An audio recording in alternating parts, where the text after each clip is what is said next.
Voilà, de plus en plus ponctuel sur ce plateau. Mais... Ah oui, hein, je devrais dire bonjour d'abord à tous les téléspectateurs et amis internautes et à tous les auditeurs de la 102.3 et merci également à vous, hein, Henri Yambonnet. Mieux était-vous, peut-être que je serais en train de marcher encore du portail vers le studio de Eden TV parce que j'ai des difficultés à faire entrer mon véhicule. Donc, si Henri n'était pas là, c'est que je serais déjà encore... C'est nullement de notre faute. J'aurais encore un peu de retard. Tout le monde sait que... Malgré que j'étais à... Tout le monde sait que les travaux sont en cours. Ah oui. Bonjour Marc Goudjanou. Bonjour, vous ne m'aviez pas dit bonjour. Oui, bonjour Carole Laillé, vous êtes ravissante ce matin. C'est un plaisir de vous revoir. Merci, plaisir partagé. Bonjour Henri Yambonnet. On sent la vigueur avec vous. Aujourd'hui, on sent une certaine détermination, on sent une certaine joie qui emballe tout ce studio. Donc, c'est dit tout simplement qu'il y a quelque chose qui se prépare. Il y a de la bonne énergie. La bonne énergie. Ouais. Bon, cette prestance que vous envoyez donc dans la présentation des mentions de UNO ce matin, nous emporte également. Donc forcément, on va rester dans cette dynamique-là. On va dire bonjour aux auditeurs, aux téléspectateurs, aux internautes et à l'équipe technique également et à tous les amis donc, qui suivent cette émission aussi. Ah oui, un bonjour spécial à Marcel Yeddo, malgré notre défaite hier, la défaite du Barça face au Paris Saint-Germain. Il est toujours là au poste tenace, un jeune dynamique. Nous allons dire également un merci à votre tendre époux. Peut-être que cette joie matinale est grâce à lui également, qui sait. On va lui dire de continuer toujours de faire ce travail-là. Premier sujet à débattre sur ce plateau. Il s'agit de la principale information relayée par tous les quotidiens ce matin. Il s'agit de la désignation du candidat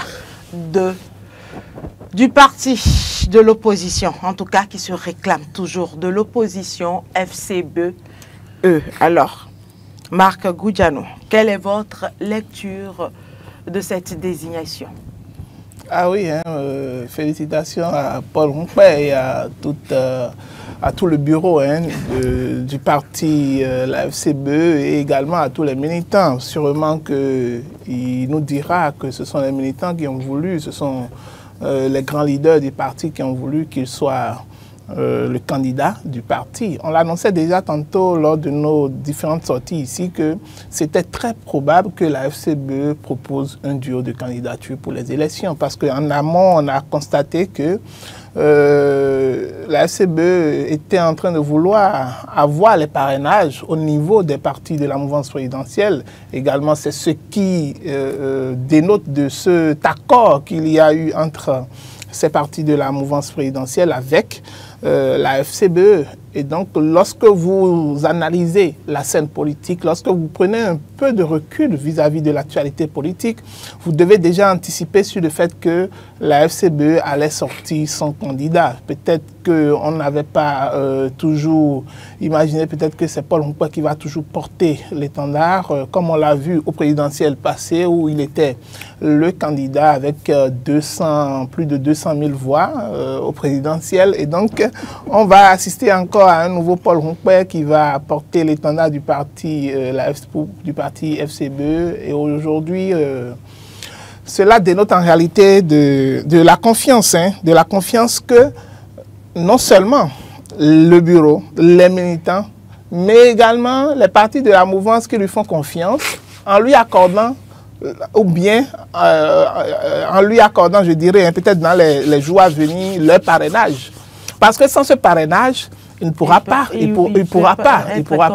Et donc, sûrement que les partis de la mouvance lui font confiance également. C'est pourquoi ils lui accordent leur parrainage. Ils vont lui accorder leur parrainage pour lui permettre quand même d'être dans le duo de candidats pour les élections présidentielles.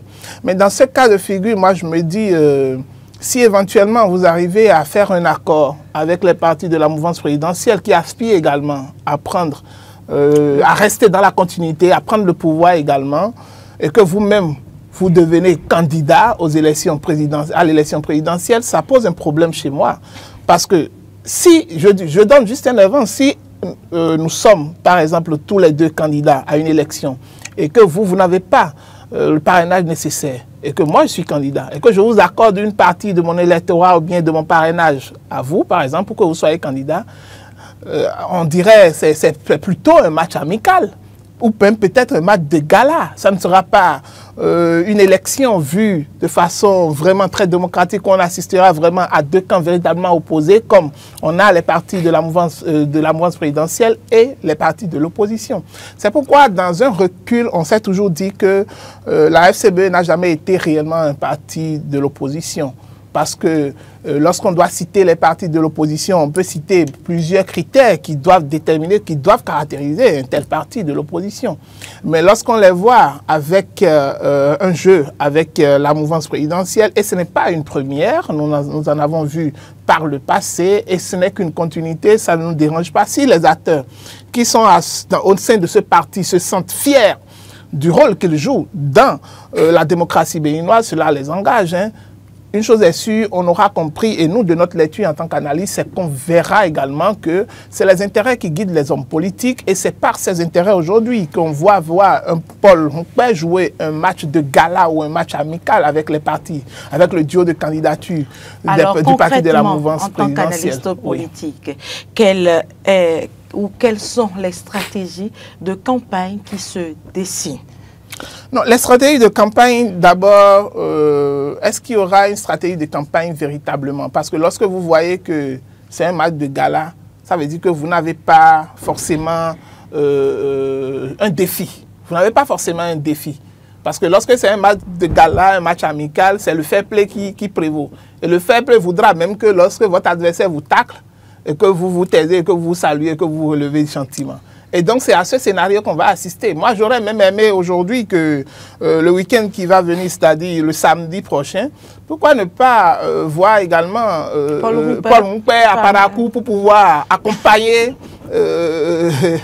la sortie du duo de candidature. Parce que si vous avez Paul Hunkpeh se réclame toujours de l'opposition. Oui, c'est ça le également. Le parti, à travers Paul Hunkpeh, j'allais dire.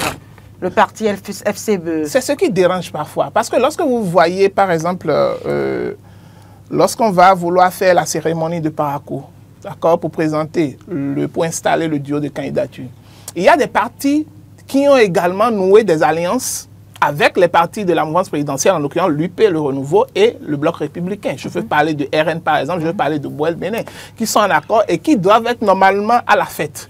Parce que c'est leur candidat également. Mais lorsque vous-même, vous nouez un même accord, d'accord, dans la même droite ligne que ces partis, par exemple, de la mouvance, même si ces partis ne veulent pas présenter de candidat éventuellement, parce que sinon, en nouant cet accord, c'est que clair, puisque ces partis disent que leur candidat, exactement. Maintenant, lorsque vous nouez un accord avec les partis de la mouvance présidentielle qui présentent déjà un duo de candidats, et que vous-même déjà, vous êtes candidat, ça veut dire que vous faites partie de la même famille. Vous faites partie de la même famille, il n'y a pas de duel là, il n'y a pas de confrontation là aux élections qui vont venir. Donc ce n'est qu'un simple jeu.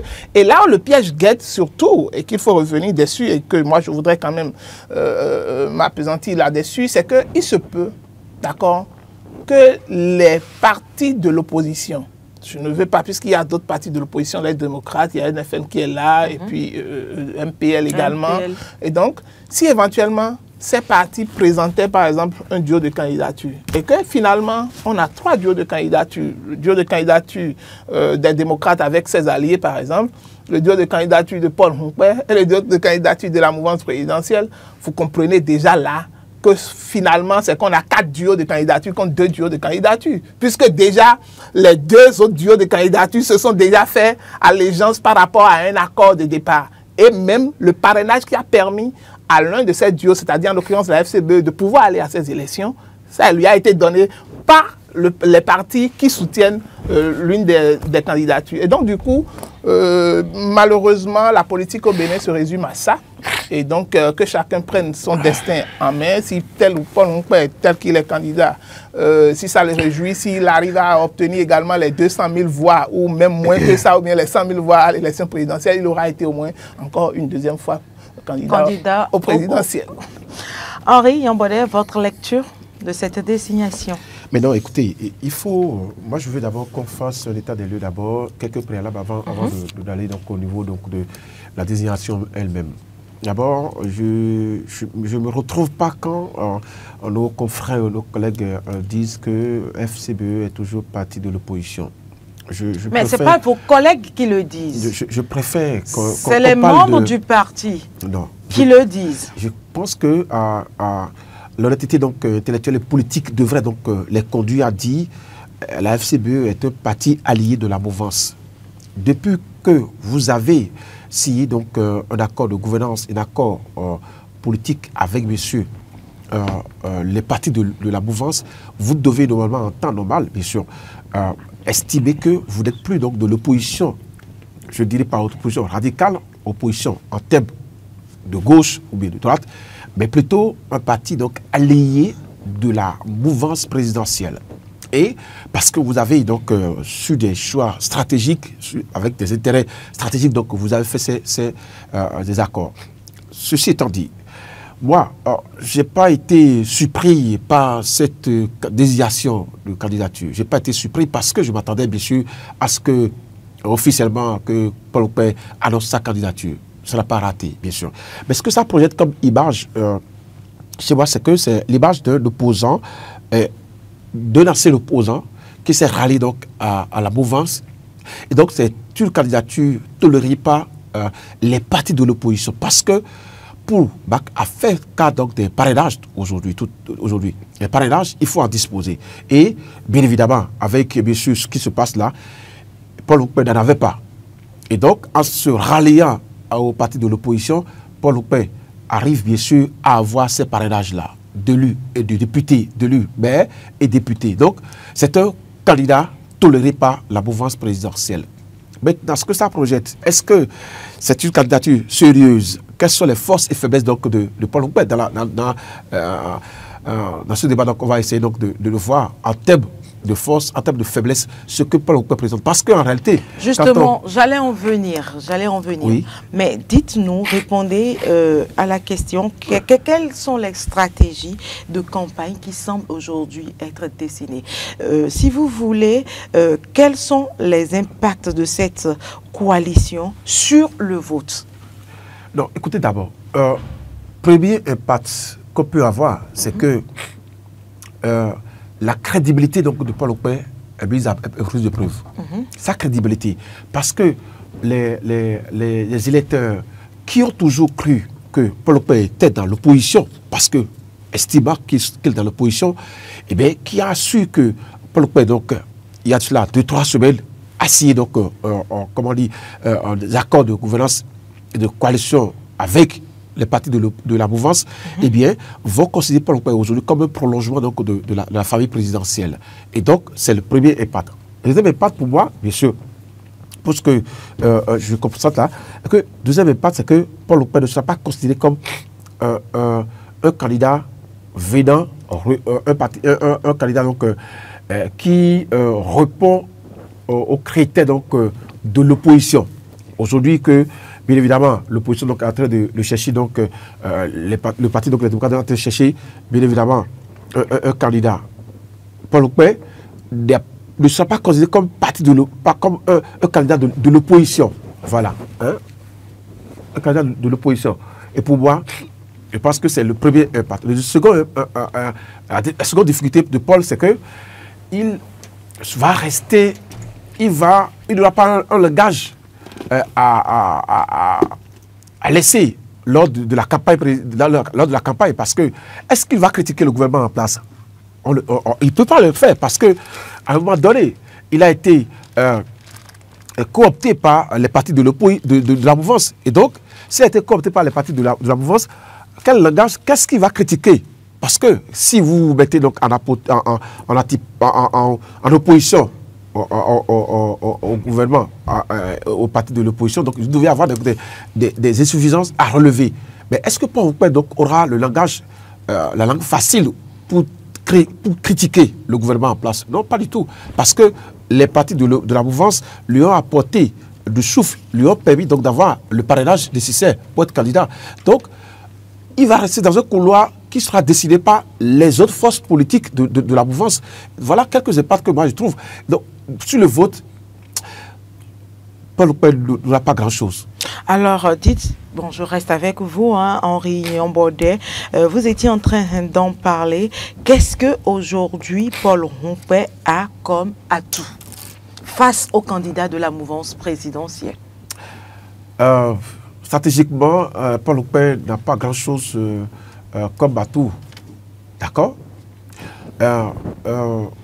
Politiquement, peut-être, quelques militants de la FCBE qui sont toujours fidèles au parti politique, ça constitue bien sûr un atout pour Paul Rompé. D'accord? Mais d'expérience politique, on ne peut pas estimer que de tout goût, avec cette candidature, tous ces fidèles, tous ces militants de la FCBE vont se rallier à la cause de Paul Rompé. Paul Rompé, peut-être, l'atout aujourd'hui pour Paul Rompé, c'est de faire en sorte que les fidèles sont dans son bureau politique, les cadres de sa formation politique vont... bon, il a joué sur sa proximité avec le pouvoir pour amener ces cadres qui sont dans son parti politique, bien sûr, à la rivière aujourd'hui. Donc, je ne trouve pas un atout politique pour Paul Rompé pour les élections à venir. Pour moi, il y a quelques difficultés donc, pour retrouver Paul Rompé en tant que candidat sérieux sur la scène politique.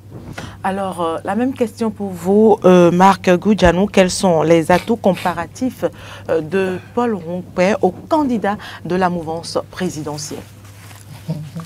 Depuis que vous avez posé la question à Henri, je faisais travailler mes ménages pour pouvoir voir quel atout...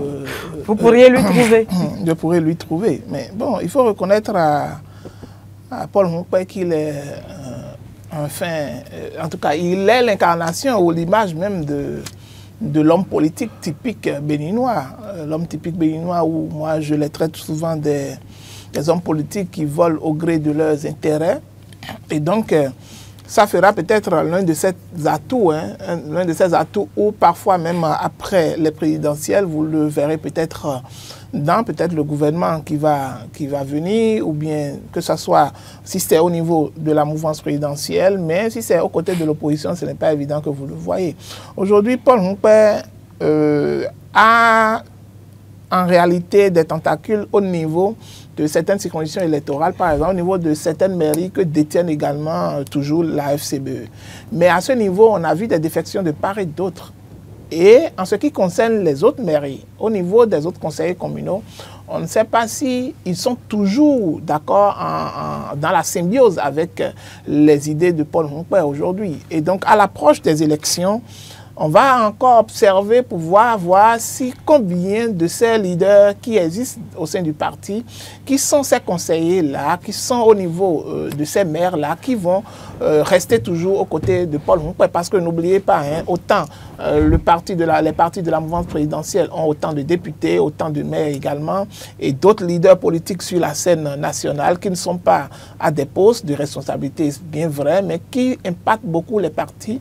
De l'autre côté, nous avons Paul Rompé qui a au moins également des maires, d'accord, et quelques conseillers, par exemple, acquis à sa cause, mais pour combien de temps, on ne le sait pas encore, parce qu'il faut attendre pour voir si éventuellement, avec l'arrivée de Boni Yayi au sein de l'échiquier politique, par exemple, où il aura à dicter sa loi dans certaines zones où Boni Yayi a toujours l'assise, parce que la possibilité qui était accordée à Paul Rompé pour pouvoir avoir des conseillers par le passé, il n'aurait plus cette même largesse, parce que dans le temps, les démocrates n'étaient pas allés aux élections à l'époque. Et donc, il avait le tapis vert. Et les élections qui ont suivi, on a compris combien de fois les voix au niveau du parti, la FCBE, les voix ont diminué considérablement, de façon décrescendo. Et donc, on va attendre également pour cette élection qui va venir, quel sera l'argument que va présenter Paul Rompé face à ses potentiels concurrents, encore qu'au niveau du duo de candidature de la mouvance présidentielle, je ne parlerai pas forcément d'adversaires politiques parce qu'il y a déjà un deal qui existe entre les deux. Et donc, tout le temps que Paul Rompé ira sur le terrain pour aller convaincre les citoyens, je ne suis pas évident qu'il va utiliser des arguments contre les partis de la mouvance présidentielle contre le duo de candidature de la mouvance présidentielle, parce que ces partis-là vont utiliser la plupart du temps les réalisations du pouvoir en place pour pouvoir maintenir le cap de la continuité. Et donc Paul Nkoué ne pourra pas aller sur le terrain pour aller décrier cela du moment où déjà il a un accord avec cela. Et donc moi je me demande quel argument, sur quel argument, à moins qu'il sera obligé de se tailler sur le fait de critiquer les autres partis de l'opposition, en l'occurrence le parti de Boni Yayi et tous les autres partis, les démocrates. Justement, les alliances FCBE, BR et UPR sont-elles alors sincères ou stratégiques? Non, ce sont des alliances stratégiques, on le dit. Ce sont des alliances stratégiques parce que déjà, vous voyez que, je l'avais dit tantôt, Paul Nkoué n'a pas le parrainage nécessaire pour aller aux élections. À quelle fin, finalement? Vous voulez que je dise peut-être tout haut ce que pensent certains Béninois et certains acteurs politiques. Moi, j'avais toujours dit que si le Parti Les Démocrates ne fait pas attention, c'est qu'ils auront moins de chances d'aller aux élections. Et je le dis sincèrement. Parce que imaginez un instant, si le Parti Les Démocrates n'arrive pas à aller aux élections, sur l'ensemble du territoire national, et même vu... Ils diront qu'il y a un parti politique de l'opposition quand même qui brigue cette Exactement. élection. Donc pour pouvoir conforter la communauté internationale et tout le reste, le parti, la FCBE, demeure une meilleure alternative pour prouver au monde entier qu'en réalité nous sommes vraiment allés à des élections démocratiques au Bénin. Parce qu'on dira que c'est un parti d'opposition et le parti est allé aux élections présidentielles avec son duo de candidature face au duo de candidature de la mouvance présidentielle. Et ce sera un jeu amical comme on l'a toujours assisté par le passé. Et donc cela met de l'ombre sur le jeu démocratique. Et vous allez voir qu'en ce moment, il y aura une très faible participation des Béninois au vote à cette élection-là. Puisque c'est ce qu'on a constaté. À chaque fois qu'on a vu que le jeu n'était pas très démocratique, et il y a des bourreaux d'étranglement au niveau des partis de l'opposition, les citoyens ne se sont jamais sentis à l'aise d'aller voter parce que, effectivement, il y a des militants qui sont de ce parti-là et ils ne voudront pas aller voter lorsqu'ils vont sentir que le jeu est un peu sombre. Et c'est à cela que le parti également, les démocrates, doit se préparer. Moi, je me demande, et je le dis également, pourquoi est-ce que déjà même, puisqu'on a parlé en temps du quitus fiscal, où il y avait des nœuds qui étaient à ce niveau, qui ont été levés, par exemple, au niveau de l'inquiétude qu'a soulevé le Parti Les Démocrates, aujourd'hui maintenant, est-ce que la Direction Générale des Impôts peut nous dire déjà à quel taux pour les demandes de quitus fiscaux qui ont été demandés? Si c'est 1000 ou bien 2000 quitus fiscaux qui ont été demandés, combien la Direction Générale des Impôts a déjà attribué? Combien ils ont déjà octroyé à ces demandeurs-là? Cela dénotera également que toutes les récriminations qu'ont fait les partis de l'opposition par le passé, en indexant toujours le directeur général des impôts, et également au niveau de ces différentes élections, il a été indexé encore pour qu'il y ait beaucoup plus de transparence dans la gestion. C'est pourquoi moi je disais, normalement, le quitus fiscal ne devait pas être confié à une structure, d'accord, qui sont sous tutelle du ministère des Finances, mais une structure autonome, par exemple. Vous avez la Sénat qui est une structure également autonome, par exemple, qui aura un regard. Lorsqu'on dit que la direction des impôts, par exemple, doit traiter autant de dossiers, par exemple, une multitude de dossiers, par exemple, vous imaginez, ce sont des systèmes informatisés.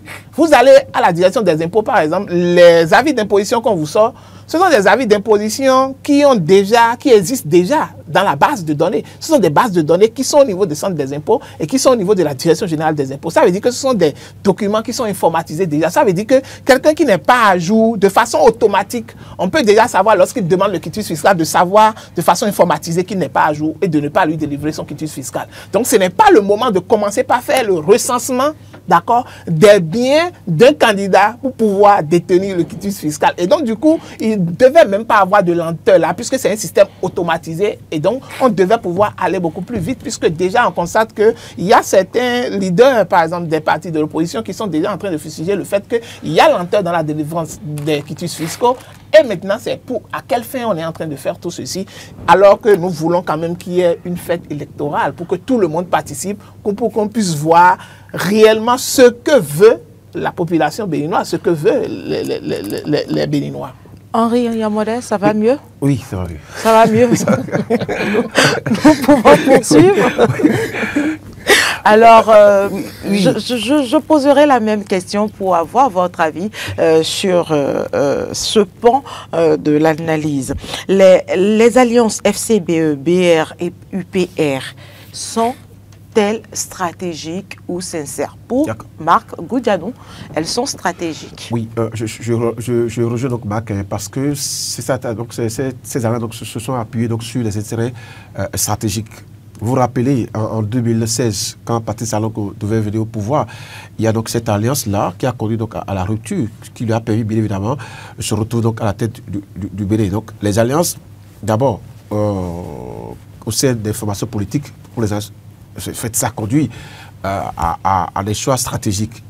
D'abord, il faut se rappeler que quand vous faites les alliances en politique, c'est pour gagner le pouvoir, c'est pour, bien sûr, avoir la majorité, c'est pour également être bien positionné également. Et donc, les alliances, puisque que vous citez là, parlez donc de UPI, BA et FCBU, c'est pour, si on reste dans la logique des alliances, c'est pour que, bien sûr, FCBE arrive à gagner le pouvoir, que FCBE donc, arrive à avoir la majorité, bien sûr, c'est pour que FCBE arrive donc à se repositionner dans le paysage politique. Mais concernant FCBE et UP et BR, encore que FCBE aujourd'hui, jusqu'aux derniers événements, FCBE se réclame de l'opposition.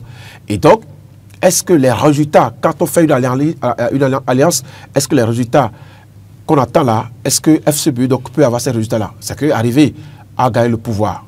Là, tout de suite, là, point d'interrogation. Parce que la candidature donc, de Paul Houpen ne peut pas, bien sûr, faire le poids devant donc, celle de Robert Wadaï, quand on sait qu'il y a tout national qui est là. Robert Wadaï avec le profil neutre, avec tout ce qu'il y a comme bagage, avec l'alliance, avec tout ce que ça donne comme mobilisation aujourd'hui, la candidature de Paul Houpen ne peut pas faire le poids.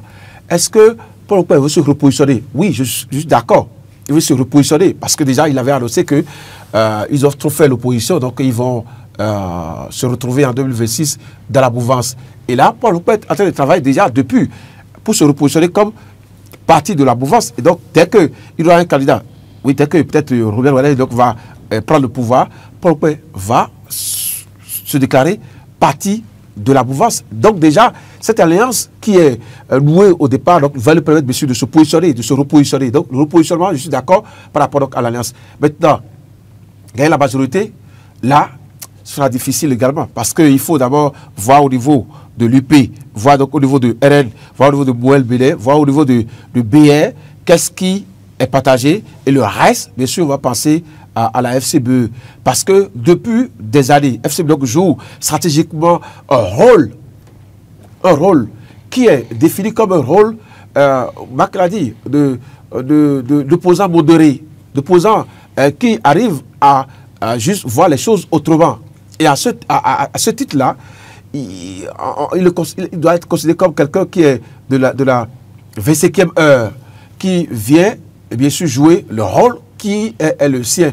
Maintenant, il faut que le il y a un candidat et il y a un quotidien, j'allais dire, qu'il a clairement écrit ce matin dans ses titres. Paul Houpen désigné candidat à la présidentielle. La FCBE veut jouer les troubles faits en 2026.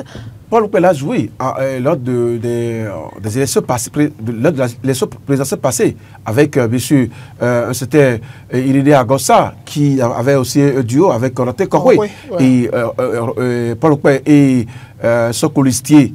Donc, vous voyez un peu le jeu. C'est vrai que, oui, dans le bas peuple, il y a des gens qui croient toujours. Mais l'autorité intellectuelle politique, bien sûr, nous dit que Paul Houpen, aujourd'hui, stratégiquement, est en train de chercher à se repositionner parce que il avait affiché une image de quelqu'un qui était un opposant modéré, mais aujourd'hui il veut aller donc à la rivière, s'asseoir et manger à la table donc, du roi. Et donc pour ça, Paul Houpen ne peut pas faire le choix, mais jouer donc au trouble fait. Donc peut-être trouble fait donc quelqu'un qui vient jouer un rôle stratégique également dans, bien sûr pour les élections présidentielles à venir pour pouvoir Bon. Une élection présidentielle, c'est pas un jeu, c'est de gros moyens au plan financier. Pensez-vous que les forces pour un Cori émergent ont aujourd'hui ces moyens-là pour pouvoir compétir? En réalité, moi, il faut remarquer quand même que Paul Humpé est quand même intelligent. Il arrive toujours à se... Ah, vous me rejoignez? Oui, qui joue à l'intelligence avec monsieur Léon. Bon, il est malin, il est malin, il est malin, rusé. Il est rusé. Non, vous pouvez il est intelligent, il est intelligent. Bon, oui, même pour faire de la ruse, il faut avoir un peu d'intelligence. Il faut pouvoir savoir comment déjouer le plan, comment rentrer dans le système et tout le reste. Et lorsque vous voyez Paul Humpé aujourd'hui, et que moi je le compare même aux partis qui soutiennent, d'accord, l'action gouvernementale. Les autres partis de la mouvance présidentielle, hormis l'UP, le Renouveau et le BR. Paul Humpé est même plus en meilleure position de négociation que ces partis-là. Depuis, on a compris que Paul Humpé n'est pas resté isolé du pouvoir. Vous vous rappelez quand il s'agissait de reconnaître le statut de l'opposition, de pouvoir l'attribuer avec tous les frais qu'il faut, à qui on l'a accordé? Tous ces milliards. C'était à Paul Humpé, c'était l'opposant, c'était lui qui représentait le parti de l'opposition. Et donc il a eu tous ces attributs-là. Et il est toujours resté dans sa dynamique. Je ne critique pas, je reste là. Quand les occasions s'offrent à moi, je rentre dedans, je m'imprègne et j'en profite autant qu'il le faut. C'est de la même façon qu'on assiste. Au niveau des autres partis de la mouvance présidentielle aujourd'hui, je pense que même dans la désignation du duo de candidature, ils ont été informés après. Et aujourd'hui, ils sont en train de participer également à pouvoir faire la promotion de ce candidat, par exemple, au sein de leur parti. Pendant ce temps, Humpé se positionne comme candidat de son parti. Et donc, tous les moyens que Humpé va utiliser, qui va lui attribuer ces moyens-là? Avec quel fonctionnement il va pouvoir le faire? Est-ce que le parti a assez de moyens, la FCB a assez de moyens pour pouvoir faire la campagne électorale avec tous les accessoires qu'il faut, tout le nécessaire qu'il faut? Alors que pendant ce temps, les autres partis qui sont alliés à la mouvance présidentielle, au grand duo, d'accord, de la mouvance présidentielle, on va peut-être même pas leur donner peut-être pas les moyens pour aller faire campagne, on va leur dire, prouvez-nous la valeur que vous êtes, prouvez-nous ce que vous valez, et à la fin, on verra si dans les calculs, on pourra vous mettre dedans pour vous attribuer quelques postes politiques s'il le faut. Et donc, je vois que Paul Humpé est en train d'être en meilleure posture même que ces leaders des autres partis de la mouvance présidentielle, où Paul Humpé est beaucoup plus en discussion directe, parfois même, avec les acteurs des autres. Pendant que deux autres partis de la mouvance présidentielle, deux autres partis alliés de la mouvance présidentielle discutent des accords avec l'UP, le Renouveau et le BR, par exemple, Paul Humpé à lui seul, son parti, discute d'égal à égal avec les autres partis. Et mieux, il aura encore les parrainages, il ira aux élections avec les moyens qu'il faut, et après même les élections, il pourra avoir de meilleures négociations pour pouvoir bénéficier du pouvoir qui va s'installer après. Reste que pour lui, au niveau des 10% qu'il faut avoir sur le plan national pour les partis, parce qu'il y a d'autres élections. Et je veux voir également la FCBE sur le terrain, puisque la FCBE a pu avoir des conseillers communaux pour les élections communales. Et donc, pour les élections législatives, je pense que ce n'est pas évident qu'ils puissent obtenir quoi que ce soit. Et ce serait difficile pour eux de pouvoir obtenir les 10% sur le plan national lorsqu'on sait le score que le parti a fait par le passé. Et encore aujourd'hui, comme ils ont un adversaire de taille dans les différentes régions, par exemple, où ils ont pu avoir beaucoup de mairies, il y a Boni Yahi qui est là avec le parti Les Démocrates qui vont leur causer beaucoup de difficultés. Henri Yambodé, est-ce que la FCBE aujourd'hui a les politiques de ses moyens? Voilà. Vous jouez donc votre rôle de maire quand vous... Parce qu'il faut s'interroger donc sur un certain nombre de choses. Est-ce que vous vous demandez si la FCBE, précisément, a les atouts financiers pour faire face donc aux demandes et tout le reste? Vous vous rappelez, lors des élections passées, Paul Humpé donc a fait le tour du Bénin. Avec quels moyens donc il avait fait? Et donc, s'il a le tuyau, comme l'a dit Mac, qu'il a le tuyau pour avoir donc les moyens nécessaires, pour, bien évidemment, parce que d'abord il faut la question de parrainage, il y a eu d'ailleurs. Il y a la question de 25 millions qu'il faut déposer. Donc, il va le faire. D'accord? Les formalités, avant donc, il va le faire également. Donc, ça commence à ce niveau-là. Et après, sur le terrain, quels sont les moyens qu'on dispose pour le père? Est-ce que le bureau... Allez-y, allez-y. Oui, si on va véritablement s'interroger sur les moyens des partis politiques. Bon. Allez-y, allez-y.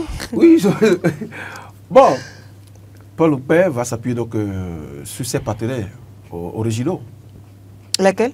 Ah, bon, oui. il va se donner les moyens de sa politique. Il va se donner les moyens de sa politique pour donc, se retrouver donc, pour faire face à la campagne électorale. Parce que ce qui va se passer en 2026 pour les campagnes, ce n'est pas ce qu'on a assisté, à quoi on a assisté. Ouais.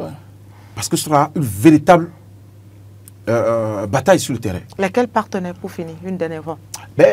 Il a plusieurs partenaires.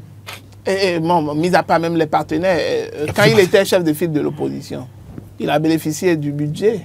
Bon. Qu'on devait peut-être qu'il a fait des économies. Des économies. Et qu'il pourra... Vous n'êtes pas sérieux? Qu'il pourra utiliser... Une dernière question pour finir avec le sujet. On parle de milliards. C'est un terme de milliards. On parle de milliards. Donc, une dernière question pour finir avec le sujet. Paul Rompouet incarne quoi concrètement aujourd'hui? Une continuité ou une rupture, ceci vu par rapport à Talon ou par rapport à Yahi?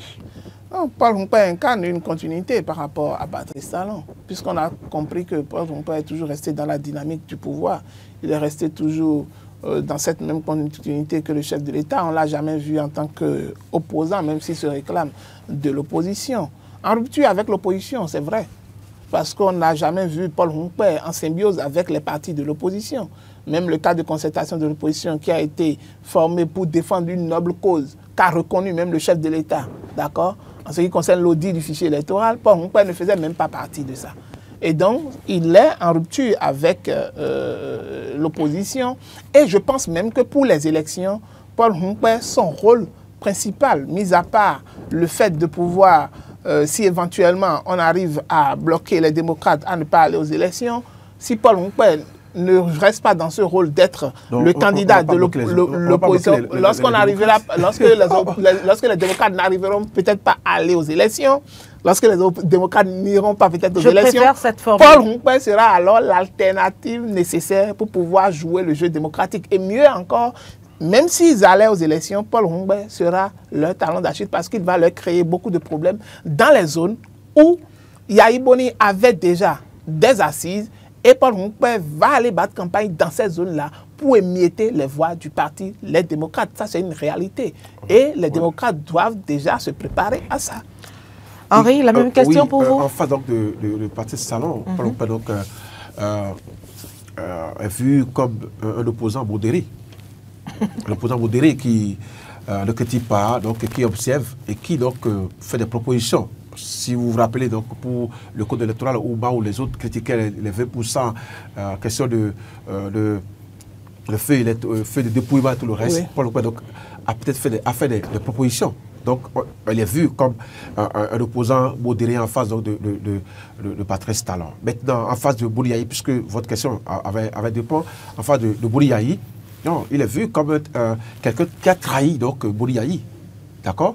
Vous vous rappelez FCBE, on ne veut pas vous faire cet affront, donc vous vous rappelez l'histoire de FCBE. Maintenant, pour les démocrates, Paul Rompouet est vu comme un prolongement. Même avant ça, il a été maire, il a été ministre, oui, sous Yahi. Sous Yahi. Et donc, quand on parle même du palmarès, oui. C'est Boni Yahi qui a fait Paul Rompouet. Oui. Maintenant, depuis cette histoire du parti, il y a beaucoup de choses. Donc, pour les démocrates, Paul Rompouet est vu comme un prolongement donc, du pouvoir en place. D'accord? Et donc, pour les autres, il n'est pas de l'opposition. Et avec d'abord la trouvaille de la signature d'accord de gouvernance, de coalition, il était annoncé comme quelqu'un qui faisait partie donc, de la famille présidentielle. Sa candidature, pour les autres, n'aura pas de poids Mais pour ce que Baka dit, c'est vrai qu'il va travailler à être catalyseur dans les zones où FCBE ou les démocrates n'ont pas une grande assise. Et donc, il vient comme quelqu'un qui vient jouer, bien évidemment, je vous repose, tout fait bien, oui, catalyseur, pour jouer, donc quand même, il reste au milieu pour faire son affaire. Merci. Nous allons poursuivre avec le deuxième sujet, réflexion de la Maison des médias Thomas Meillanson. La Haute Autorité de l'audiovisuel et de la communication fait l'état des lieux. C'est Palmarès qui en parle ce matin. Oui. Marc Goudjanou. Qui a écrit l'article? C'est pas moi qui ai écrit l'article, mais c'est l'une de mes consoeurs qui a écrit l'article. Donc c'est mon journal. Donc bon, c'est vrai que la HAC vient de rentrer dans une nouvelle dynamique, telle qu'on l'a dit. Et après l'ouverture de la section, ils ont décidé quand même de pouvoir faire cette visite-là, puisque c'est la maison des médias représente en quelque sorte la maison des journalistes. Et la plupart des activités, en ce qui concerne les journalistes, se déroulent là. Et même pour d'autres activités également, c'est cette maison qui nous représente.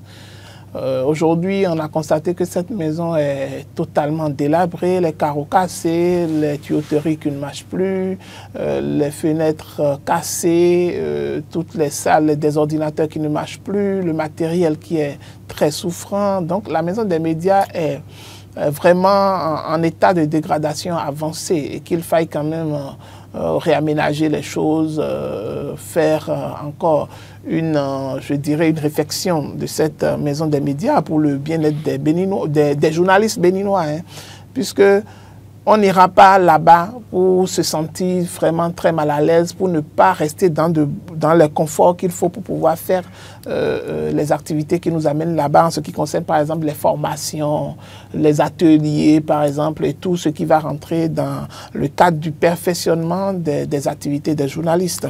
C'est vrai qu'on est en train de parler de 115 millions de francs CFA, 115 millions de francs CFA pour réfectionner la maison des médias. On a déjà vu des projets de réfectionnement du stade de l'amitié où les milliards sont allés en l'air.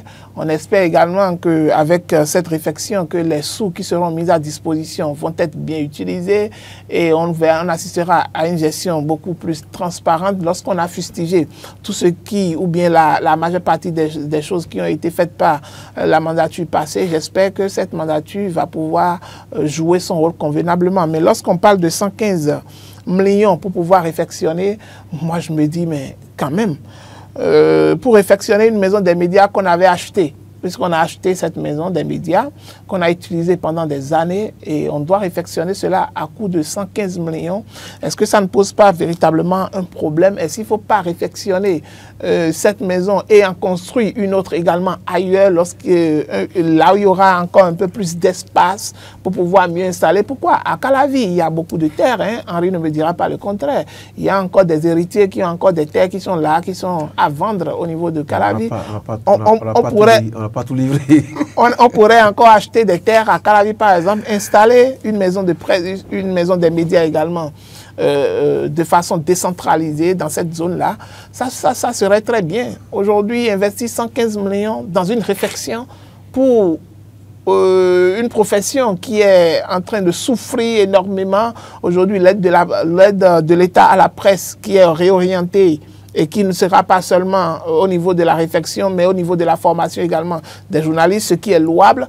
Mais l'autre chose, c'est que la plupart des journaux ou bien des organes de presse ou des maisons de presse aujourd'hui sont en difficulté parce que nous avons compris avec la normocommunication qui est arrivée depuis l'arrivée de Patrice Talon, les journaux ou les maisons des médias peinent à suivre, lié également à plusieurs autres questions liées au partenariat qui existait entre ces journaux ou ces maisons de médias avec les partenaires du gouvernement. Aujourd'hui, maintenant, tout est limité.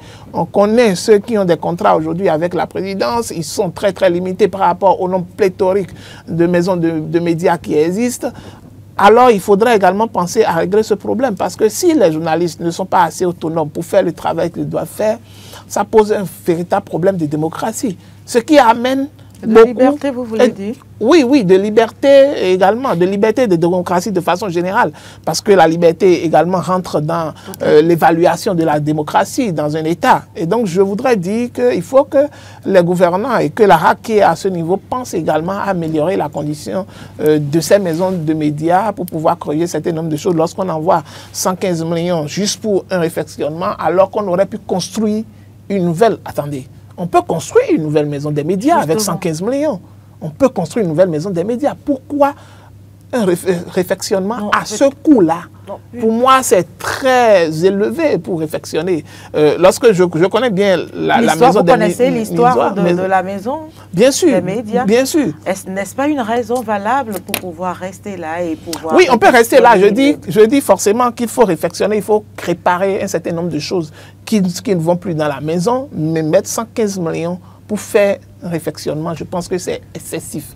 C'est excessif pour moi parce qu'avec 115 millions, on peut construire. On peut construire ailleurs, on peut construire une nouvelle maison des médias ailleurs, décentraliser la maison des médias. Et l'autre question, au niveau de la session de la RAC, c'est vrai qu'on est en train de parler de la réflexion de la maison des médias de Thomas Meillanson, mais il faut penser également à changer un certain nombre de choses liées, par exemple, à la période électorale qu'a évoqué le président de la RAC lors de cette session, par exemple, qu'il faut la régulation, d'accord, des médias en période électorale. Mais pour faire la régulation au niveau des médias en période électorale, est-ce que la RAC s'est déjà assurée à donner les cartes de presse à tous les journalistes qui ont fait la demande et dont la liste existe et qui est déjà là? Il y a une liste qui a été mise en service depuis, une liste provisoire qui a été mise depuis plus d'1 an, d'accord? C'est cette liste qui a même permis de pouvoir faire les élections pour pouvoir installer cette mandature. Mais depuis lors, est-ce que les cartes de presse sont délivrées? Si les cartes de presse ne sont pas délivrées, vous voulez que les journalistes aillent travailler comment? Aillent sur le terrain comment? Pour quelle régulation en période électorale? Lorsqu'ils seront pris, avec quoi ils vont pouvoir justifier qu'ils sont des journalistes? Et donc, moi, je demande à la RAC de pouvoir finir avec cet état de choses. Vous ne pouvez pas demander aux professionnels des médias d'aller sur le terrain sans carte de presse, alors qu'ils ont fait la demande et qu'une liste est déjà disponible. Et depuis que cette mandature est installée, on traîne à pouvoir remettre les cartes de presse aux professionnels des médias. C'est à dénoncer. Et donc, ça revient également au cours de cette session que les conseillers également puissent s'appuyer, puissent réfléchir à cet état de choses. Parce qu'on parle d'élections en période électorale et vous n'irez pas sur le terrain sans votre carte de presse, alors qu'il y a des demandeurs là qui n'ont pas pu retirer leur carte de presse depuis plus d'1 an. C'est vrai, Marc, on a fait d'une pierre deux coups.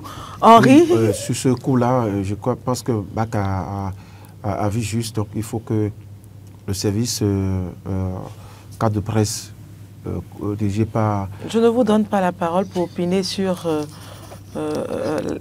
D'accord, ok.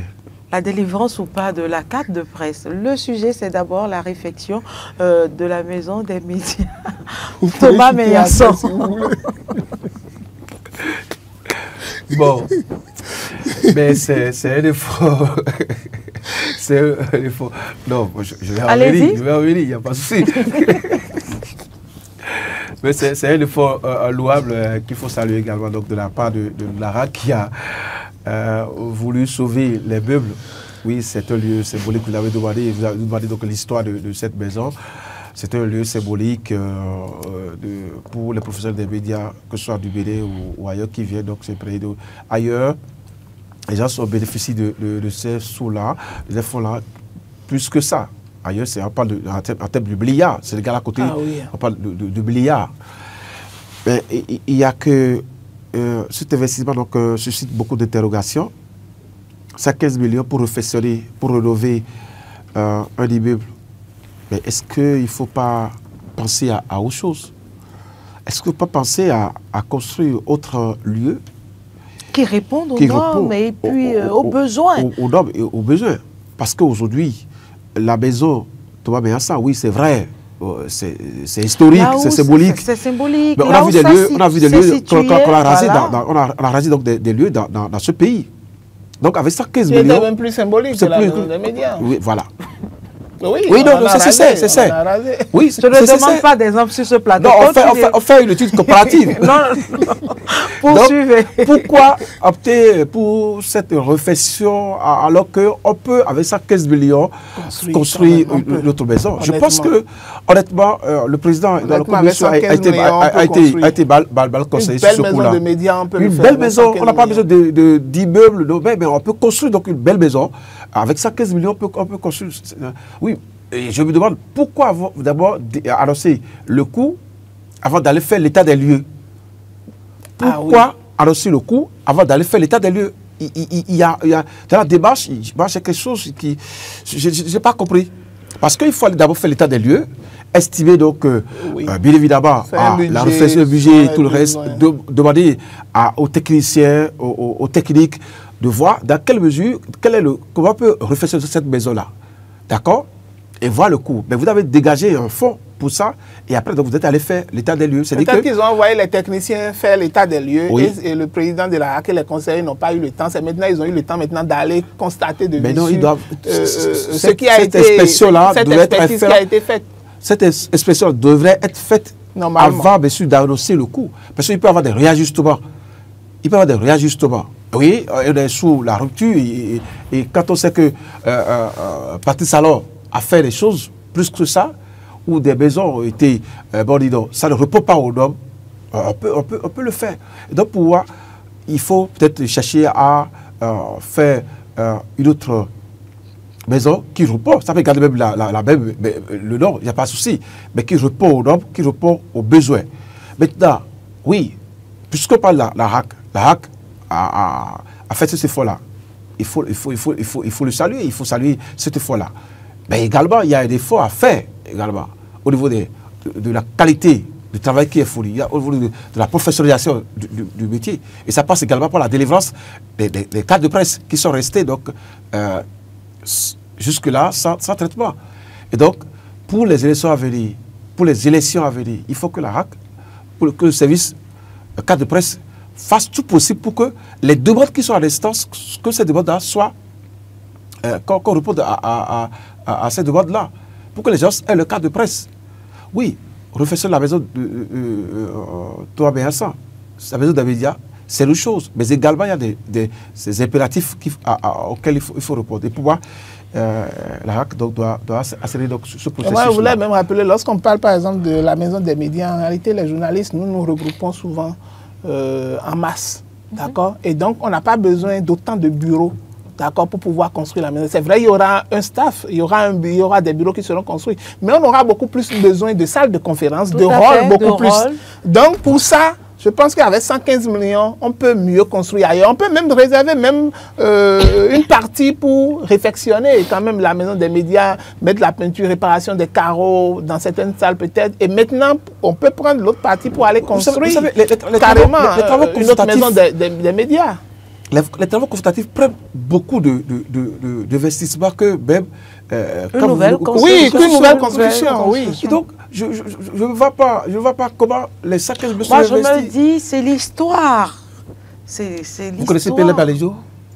Je vous ai dit, je ne veux pas des exemples. Vous connaissez la place de Mathieu? Merci Henri. Vous connaissez la place de Mathieu? Merci Marc Goudjalou.